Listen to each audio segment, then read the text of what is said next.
नमस्कार विद्यार्थी मित्रांनो, मी सुवर्णा मगर आपल्या सर्वांचा स्पर्धा अभ्यास या यूट्यूब चॅनलवरती स्वागत करते. विद्यार्थी मित्रांनो, आज आहे 4 जानेवारी. तर आपल्या डेली करंट अफेअर्सच्या सिरीजमधील काही महत्त्वाचे करंट अफेअर्स आज आपण अभ्यासणार आहोत.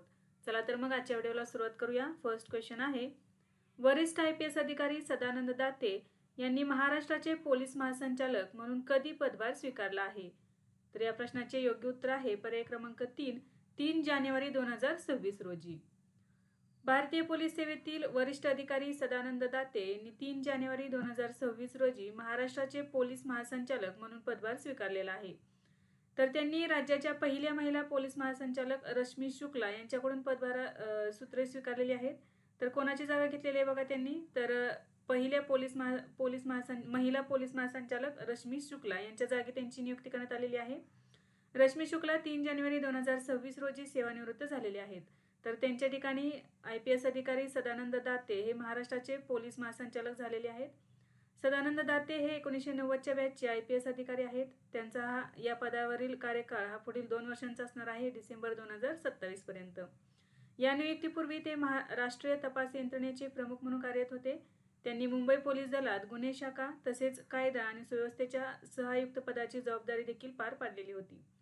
26/11च्या मुंबई हल्ल्यात दहशतवाद्यांचा सामना करताना दाखवलेल्या धैर्याबद्दल त्यांना राष्ट्रपतींच्या पोलीस शौर्य पदकाने सन्मानित करण्यात आलेले आहे. तर बघा, सध्या महाराष्ट्राचे पोलीस महासंचालक आहेत सदानंद दाते. नेक्स्ट क्वेश्चन आहे, अलीकडेच युरोझोनमध्ये सामील होणारा 21वा सदस्य देश कोणता ठरला आहे? तर या प्रश्नाचे योग्य उत्तर आहे पर्याय क्रमांक 3 बुल्गारिया. युरोझोन म्हणजे काय? तर युरोपीय संघातील देशांचा असा समूह ज्यांनी युरो हे अधिकृत चलन म्हणून स्वीकारलेले आहे. तर या युरोझोनमध्ये सामील होणारा बुल्गेरिया हा 21वा सदस्य देश ठरलेला आहे. 1 जानेवारी 2026 पासून युरो हळूहळू बुल्गेरियाचे चलन म्हणून लेवची जागा घेईल. 1 फेब्रुवारी 2026 पासून युरो हे बुल्गेरियाचे एकमेव कायदेशीर चलन असणार आहे. म्हणजे 1 जानेवारी 2026 पासून युरो आणि लेव हे दोन्ही असतील, परंतु 1 फेब्रुवारी 2026 पासून युरो हे बुल्गेरियाचे एकमेव कायदेशीर चलन असणार आहे. यापूर्वी बुल्गेरियाचे चलन होते लेव. युरो पहिल्यांदा 1 जानेवारी 1999 रोजी जारी करण्यात आला आणि त्यावेळी 11 देशांनी तो स्वीकारला होता. युरोझोनमध्ये सध्या 27 सदस्य देश आहेत. त्यापैकी 6 देश, कोणते 6 देश आहेत बघा ज्यांनी अद्याप युरो स्वीकारलेला नाही? तर ते 6 देश आहेत स्वीडन, पोलंड, झेक प्रजासत्ताक, हंगेरी, रोमेनिया आणि डेन्मार्क. तर 27 देशांमधील आणखीनही 6 देशांनी युरो स्वीकारलेले नाहीये आणि 21वा सदस्य देश बनलेला आहे बुल्गारिया. नेक्स्ट आहे, कुशावती हा कोणत्या राज्यातील 3रा नवीन जिल्हा बनवण्यात आला आहे? तर याचे योग्य उत्तर आहे पर्याय क्रमांक 4 गोवा. गोवा सरकारने राज्यात कुशावती हा नवीन जिल्हा निर्माण करण्याचा निर्णय घेतला आहे. गोव्याचे मुख्यमंत्री प्रमोद सावंत यांनी 31 डिसेंबर 2025 रोजी या नवीन जिल्ह्याची घोषणा केली आणि 1 जानेवारी 2026 रोजी त्याची अधिसूचना जारी करण्यात आली. हा राज्यातील 3रा जिल्हा असेल. नवीन जिल्ह्याचे मुख्यालय क्वेपेम येथे स्थापन केले जाईल. जिल्ह्याचे नाव या प्रदेशातून वाहणाऱ्या प्राचीन कुशावती नदीच्या नावावरून ठेवण्यात आलेले आहे.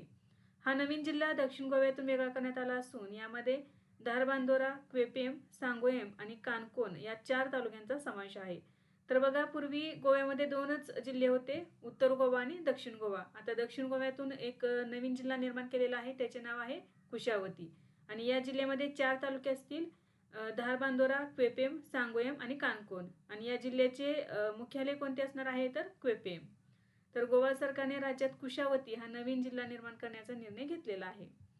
नेक्स्ट क्वेश्चन आहे, केंद्र सरकारने किती नवीन कामगार संहितांसाठी मसुदा नियम अधिसूचित केले आहेत?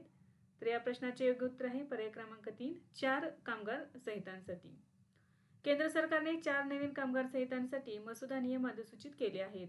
केंद्रीय श्रम आणि रोजगार मंत्रालयाने 30 डिसेंबर 2025 रोजी या 4ही कामगार संहितांसाठी मसुदा नियम प्रसिद्ध केले असून 1 जानेवारी 2026 पासून त्यावर सार्वजनिक हरकती व सूचना मागवण्यास सुरुवात केली आहे.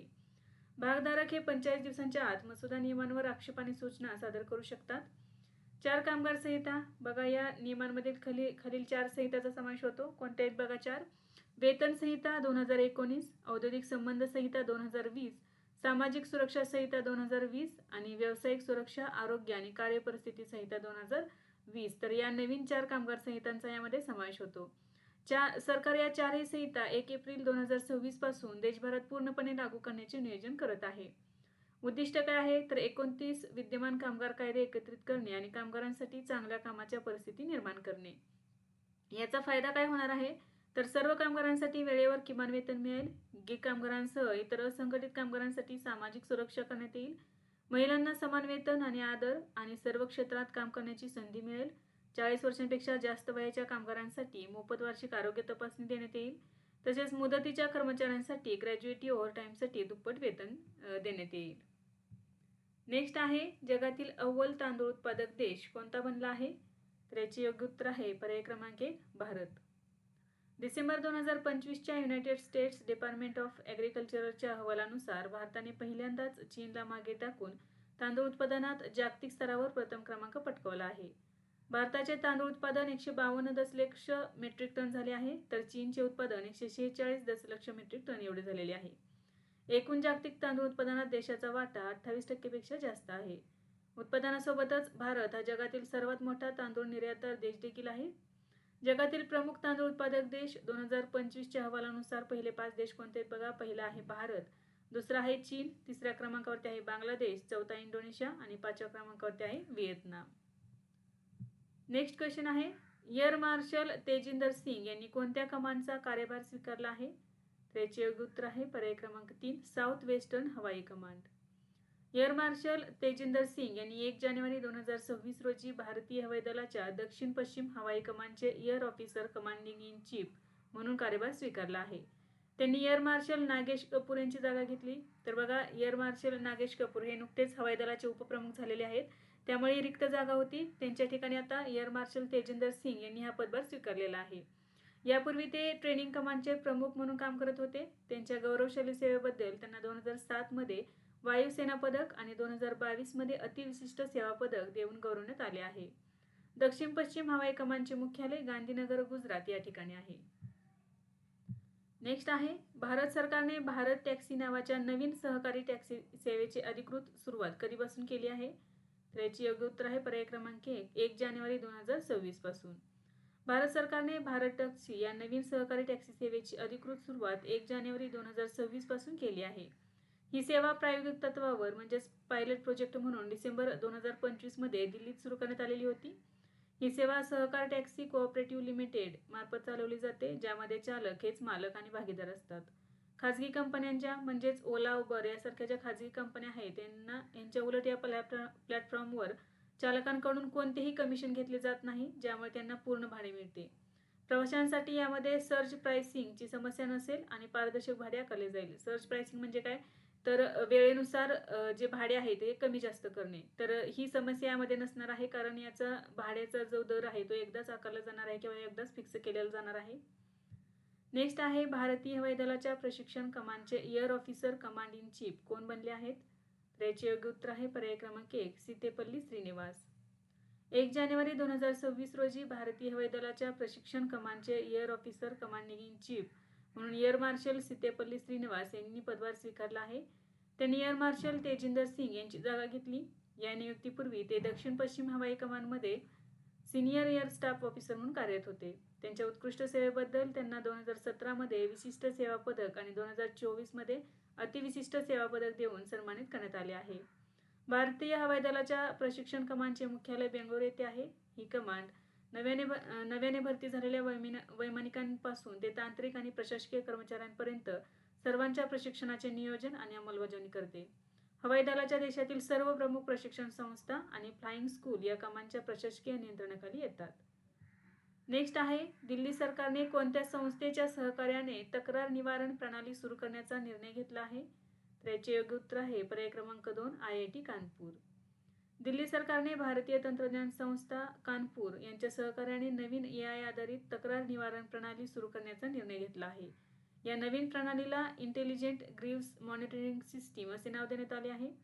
दिल्लीतील नागरिकांना त्यांच्या तक्रारीचे जलद निवारण मिळावे आणि प्रशासकीय कामात पारदर्शकता यावी हा यामागचा मुख्य उद्देश आहे. ही प्रणाली दिल्ली सरकारच्या विविध विद्यमान तक्रार पोर्टलला एकाच डॅशबोर्डवर एकत्रित करेल. IIT कानपूर या प्रणालीचे एकत्रीकरण, सायबर सुरक्षा ऑडिट आणि देखभालीची जबाबदारी सांभाळणार आहे. नेक्स्ट आहे भारताने अलीकडेच कोणत्या देशासोबत अणुस्थापनांची यादीची देवाणघेवाण केली आहे तर याची योग्य उत्तर आहे बघा पर्याय क्रमांक 1 पाकिस्तान. भारताने पाकिस्तानसोबत आपल्या अणुस्थापनांची यादी देवाणघेवाण केली आहे. ही देवाणघेवाण 1 जानेवारी 2026 रोजी नवी दिल्ली आणि इस्लामाबाद येथे राजनैतिक माध्यमांद्वारे करण्यात आली. ही प्रक्रिया 1988च्या अणुस्थापना आणि सुविधांवरील हल्ल्यांना प्रतिबंधित करणाऱ्या करारांतर्गत पार पडली. हा करार 31 डिसेंबर 1988 रोजी स्वाक्षरी करण्यात आला आणि 27 जानेवारी 1991 रोजी अंमलात आला. या करारानुसार दोन्ही देश दरवर्षी 1 जानेवारी रोजी एकमेकांना आण्विक प्रतिष्ठान आणि सुविधांबद्दल माहिती देतात. अणुप्रतिष्ठानांवर हल्ल्याची शक्यता रोखणे हा या कराराचा उद्देश आहे. ही यादी पहिल्यांदा 1 जानेवारी 1992 रोजी शेअर करण्यात आली होती. अशा प्रकारच्या यादींची ही सलग 35वी देवाणघेवाण आहे.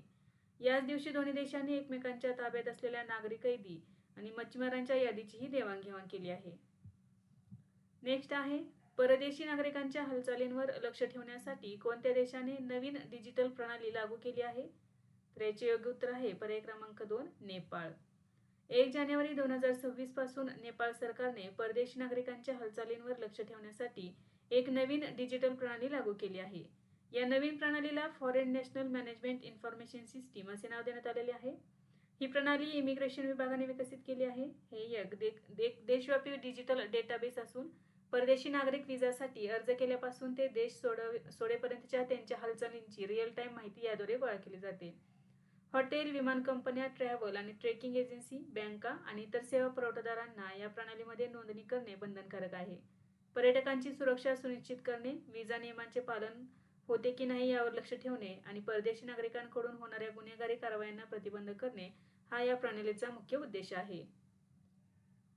नेक्स्ट क्वेश्चन आहे, महाराष्ट्रात दरवर्षी महिला शिक्षण दिन आणि बालिका दिन कधी साजरा केला जातो? तर याचे योग्य उत्तर आहे पर्याय क्रमांक 3 जानेवारी रोजी. महाराष्ट्रात दरवर्षी 3 जानेवारी हा दिवस महिला शिक्षण दिन आणि बालिका दिन म्हणून साजरा केला जातो. हा दिवस भारतातील पहिल्या महिला शिक्षिका आणि थोर समाजसुधारक क्रांतीज्योती सावित्रीबाई फुले यांचा जन्मदिवस साजरा केला जातो. महिलांच्या शिक्षणाबद्दल जनजागृती करणे आणि सावित्रीबाईंनी स्त्री शिक्षणासाठी दिलेल्या योगदानाचे स्मरण करणे हा या दिवसाचा मुख्य उद्देश आहे. 3 जानेवारी 2026 रोजी त्यांच्या 195व्या जयंती संपूर्ण महाराष्ट्रात महिला शिक्षण दिन आणि बालिका दिन म्हणून साजरी करण्यात आलेली आहे. नेक्स्ट आहे, जल्लीकट्टू 2026 कोठे सुरू झाला आहे? तर याचे योग्य उत्तर आहे पर्याय क्रमांक 3, थाचनकुरुची. जल्लीकट्टू महोत्सव 2026 हा तमिळनाडूमध्ये सुरू झाला आहे. 2026च्या हंगामातील पहिल्या जल्लीकट्टू स्पर्धेचे आयोजन 3 जानेवारी 2026 रोजी करण्यात आले. हा पहिला अधिकृत कार्यक्रम पुडुकोट्टई जिल्ह्यातील थाचनकुरिची गावात पार पडला. जल्लीकट्टू हा तमिळनाडूचा एक पारंपरिक खेळ आणि सांस्कृतिक उत्सव आहे. हा खेळ प्रामुख्याने पोंगल सणाच्या निमित्ताने साजरा केला जातो. यामध्ये सहभागी खेळाडू बैलाच्या कुबड्याला पकडून त्याला नियंत्रित करण्याचा प्रयत्न करत असतात. नेक्स्ट आहे, 1 जानेवारी 2026 रोजी प्रधानमंत्री मातृवंदना योजनेला किती वर्ष पूर्ण झाली? तर याचे योग्य उत्तर आहे पर्याय क्रमांक 3, 9 वर्ष. जानेवारी 2026 मध्ये 1 जानेवारी 2026 रोजी प्रधानमंत्री मातृवंदना योजनेला 9 वर्ष पूर्ण झाली आहेत. ही योजना 1 जानेवारी 2017 रोजी सुरू करण्यात आली. गर्भवती महिला आणि स्तनदा मातांसाठी ही योजना सुरू करण्यात आलेली आहे. या योजनेचा मुख्य उद्देश आहे मातांचे आरोग्य आणि पोषण सुधारणे. ही योजना गरोदरपणात आणि बाळंतपणात मातांना आर्थिक मदत देते. ही योजना महिला आणि बाल विकास मंत्रालयामार्फत राबवली जाते. नेक्स्ट आहे, गान नगाई हा सण प्रामुख्याने कोणत्या राज्यात साजरा केला जातो? तर याचे योग्य उत्तर आहे पर्याय क्रमांक 3, मणिपूर. गान नगाई हा सण प्रामुख्याने मणिपूर राज्यात साजरा केला जातो. मणिपूर व्यतिरिक्त ईशान्य भारतातील आसाम आणि नागालँड राज्याच्या काही भागातही हा सण साजरा होतो. हा उत्सव जेलियांगरांग समुदायाद्वारे साजरा केला जातो. या समुदायामध्ये झेमे, लियांगमेई आणि रोंगमेई म्हणजेच काबोई जमातींचा समावेश होतो. यांच्याद्वारे हा सण किंवा उत्सव साजरा केला जातो. हा उत्सव 5 दिवस साजरा केला जातो. हा एक कापणीनंतरचा सण आहे जो पीक कापणीच्या हंगामाची सांगता आणि नवीन वर्षाची सुरुवात दर्शवतो. हा सण समृद्धीसाठी प्रार्थना, चांगल्या पिकाबद्दल कृतज्ञता आणि समुदायांमध्ये एकता व शांतता प्रस्थापित करण्यासाठी साजरा केला जातो. तर बघा, गान नगाई हा सण प्रामुख्याने मणिपूर राज्यामध्ये साजरा केला जातो. तर विद्यार्थी मित्रांनो, आज आपण काही महत्त्वाचे करंट अफेअर्स अभ्यासले. यासारखेच नवनवीन व्हिडिओ पाहण्यासाठी चॅनलला लाईक करा आणि सबस्क्राईब करायला विसरू नका. धन्यवाद.